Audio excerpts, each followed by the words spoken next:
Alright, I'm going to start this by apologizing. Okay, I'm going to start this by apologizing. Firstly, I'm going to apologize for myself. I'm going to apologize for much and much, for ever giving the people of Limpopo an impression that we do not love you. We are sorry for all the harmful words that were said. We are sorry for all the harmful songs that were sang. We are sorry for any pain that we might have caused you. As a movement, Limpopo is us and we are Limpopo. If ever you feel like we do not love you, just remember today we had a commitment for our children, but we dropped that because Limpopo was more important. You know why? Because my children do not have a future if Limpopo doesn't have a future. And the people of Limpopo are South Africans. And we must make that clear. Politicians have divided us along our tribal lines for a long time. KZN is South Africa. The people of Limpopo are South Africans. So it can never be that people of Limpopo will be told to go home when home is here. When home is KZN, home is in the Western Cape. Anywhere that you want to go, it's your country. You must never feel bad about going there. And I apologize to anyone who's ever felt that they do not belong.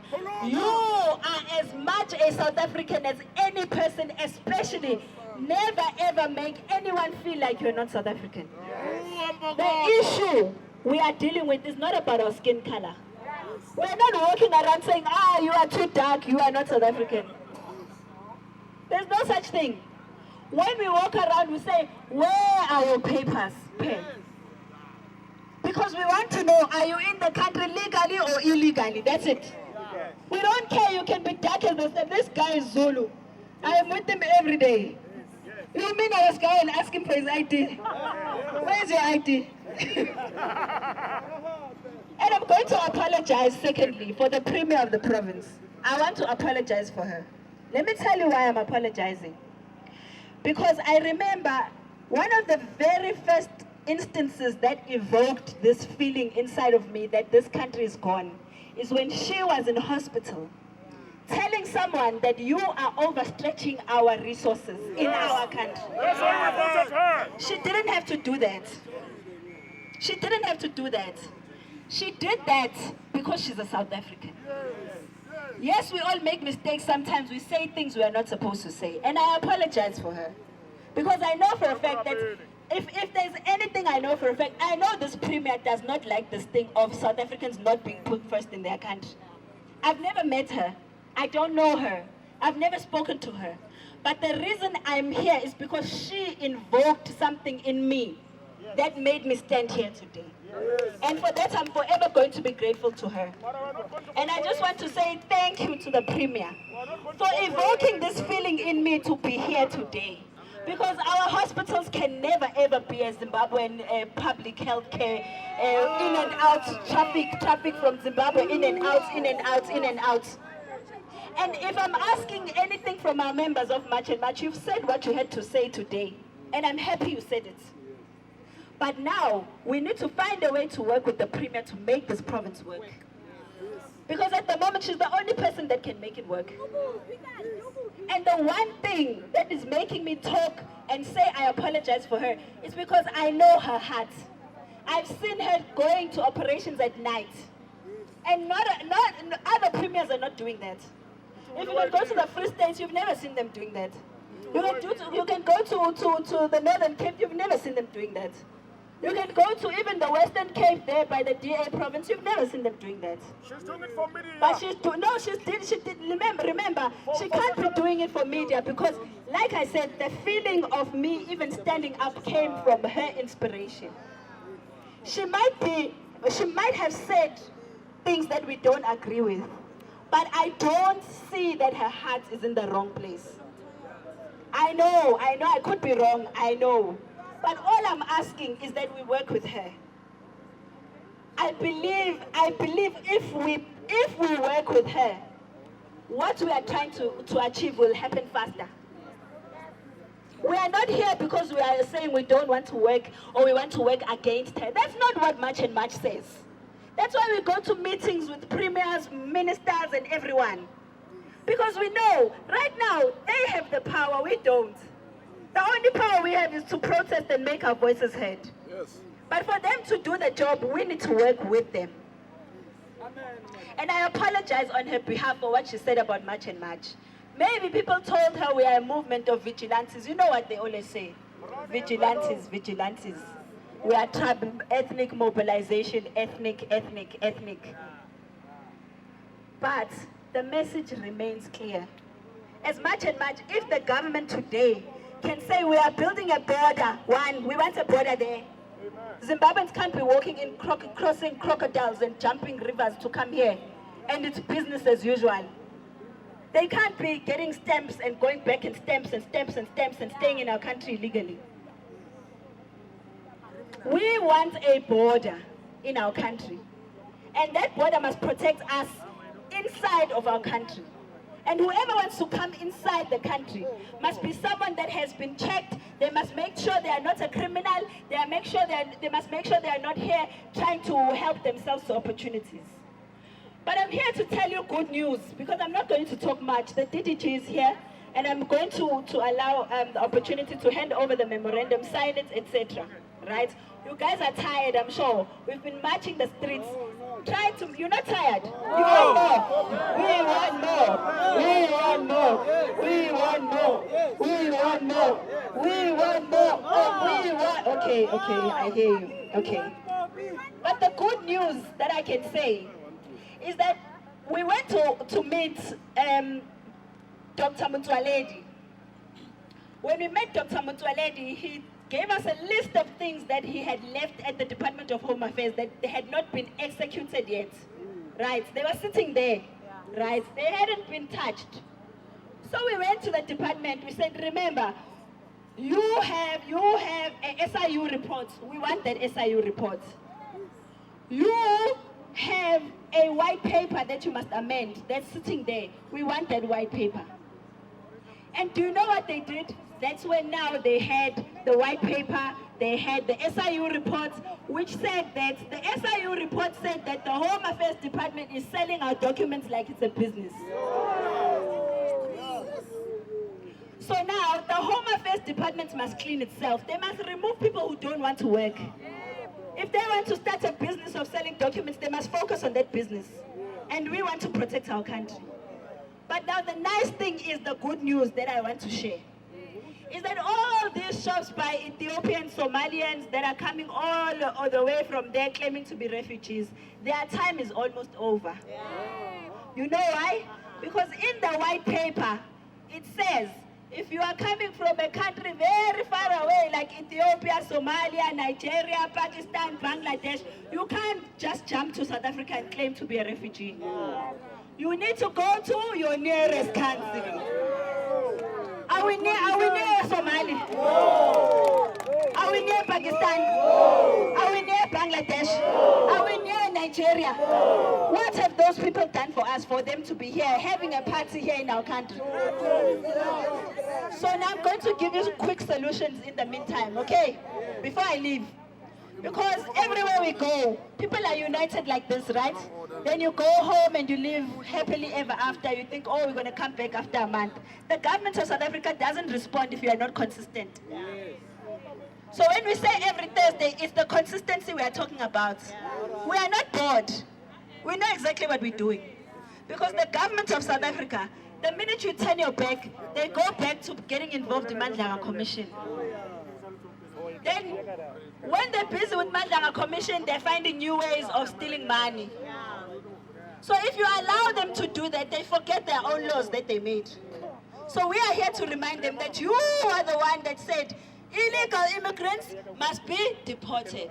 You are the one that said they must not even be in our country. You are the one that said anyone who helps an illegal immigrant must be arrested. Do you hear me? The government of South Africa has a law. If you are a South African and you are helping an illegal immigrant, giving them a job, giving them a place to stay, renting out property to them, anything, you as a South African must be arrested. So that is our new focus. Also, we are looking for people renting out to illegal immigrants. And you're going to fetch the police here. Trust me, trust me, everywhere I go, everyone says the same thing. Everyone says the police will refuse. So guys, no, relax. We know. Trust me, everything you are going to say about the police, we have heard it 50 times before. They are taking money, they are taking bribes, it's their friends, some of them are even selling drugs for them.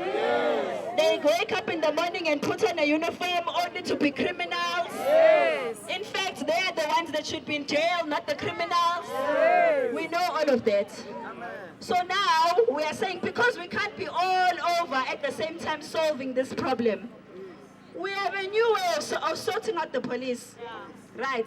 Because if you don't take your job seriously, you must lose your job. And then someone who takes it seriously must take it.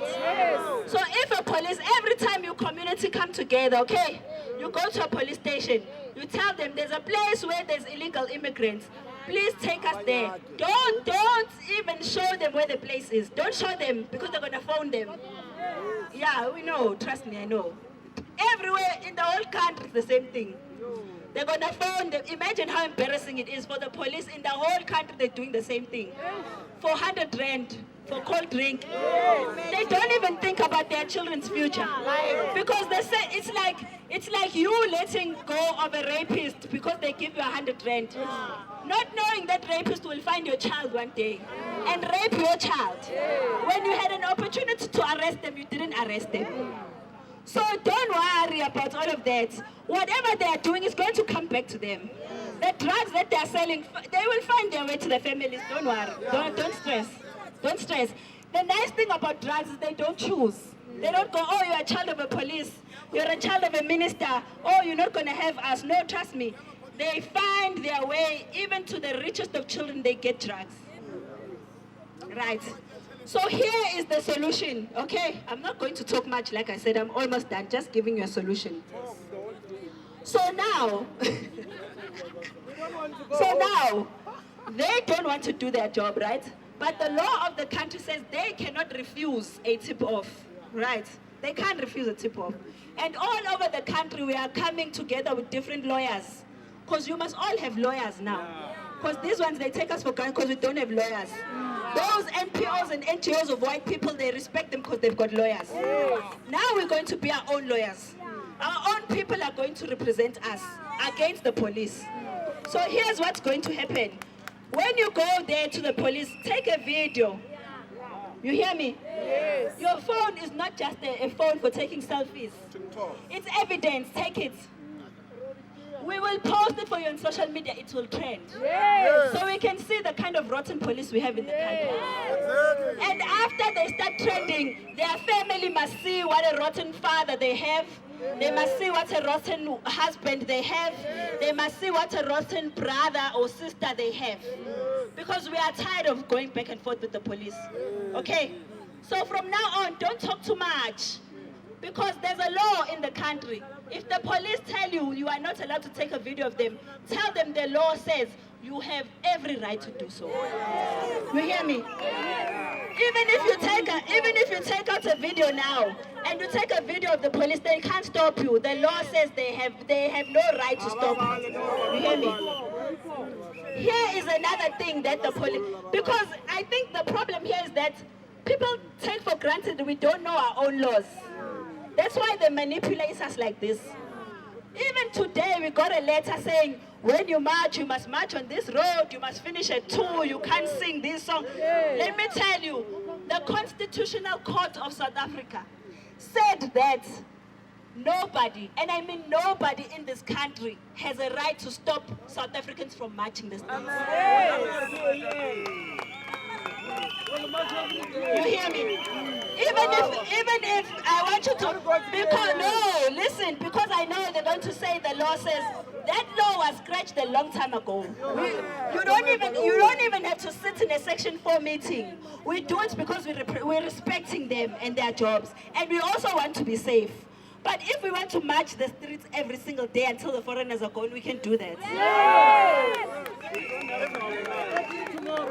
You don't have to apply. Even tomorrow, even the next day, you can wake up and march whenever you want, as long as you're not breaking anything, right?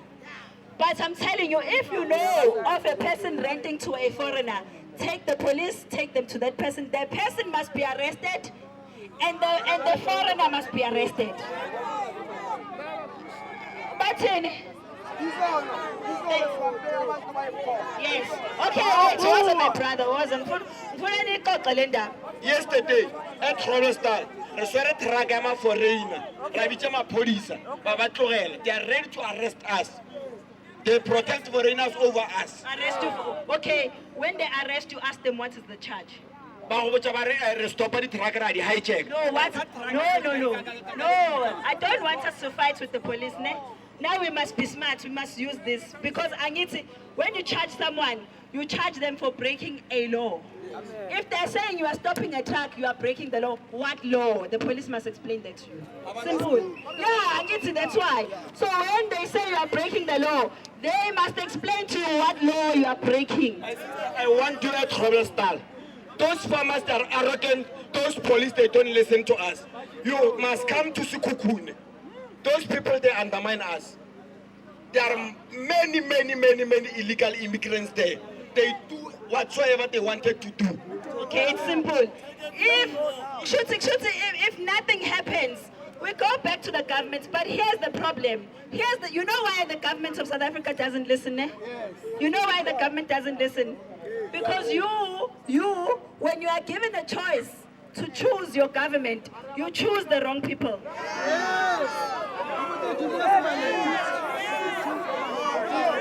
No, you must never.